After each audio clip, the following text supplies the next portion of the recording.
বল আমাদের বাংলাদেশের জাতীয় ইলিশ মাছের নাম কি? শুভ তুই বল। সাত তেলাপিয়া মাছ। খেলার পর আমাদের জাতীয় ইলিশ মাছের নাম তেলাপিয়া মাছ হয়? শুয়োরের বাচ্চাটা মারতে হইব। জাতীয় ইলিশ মাছের নাম তেলাপিয়া মাছ কি করে হয়? স্যার থামেন, বাবা না বেতনের টাকা দিয়েছে।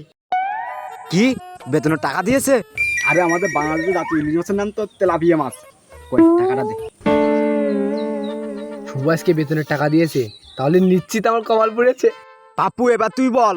স্যার বলেন কি প্রশ্নের উত্তর দিতে হবে? পাপ্পু তুই বল 400 প্লাস 500 গুণ দিয়ে 2 দিয়ে দশমিক করলে তোর ঠাম্মার নাম কি হয়? স্যার জানি না স্যার। কি জানিস না? আমার সিলেবাসের অধ্যায় জানি না কোনো শব্দ নাই। হালার পু শান্তির ছেলে।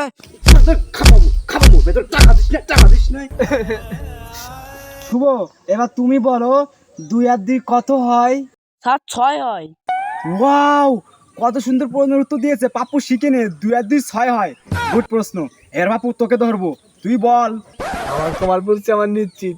এক দেশে ছিল রাজা, তার নেই মাজা, সে আবার কি করে হয় রাজা? স্যার আপনি আবার মারবেন না তো? না তোরে মারবো না, তোরে পড়া হলেও মারবো, পড়া না হলেও মারবো। স্যার যে খায় গাজা সে হয় রাজা। কি তুই আবার পড়া ভুল করছস? গাজা যারা খায় তারা হয় রাজা। হালার পো তোর তো মারবো। তুই বেতন টাকা দিস না, বেতনের টাকা দিস না, টাকা দিস না। স্যার এবারে মতন ক্ষমা করে দেন, কালকে আমি বেতনের টাকা আনবো স্যার। কি কালকে বেতন টাকা আনবি? যা তাহলে আজকে তো ছুটি।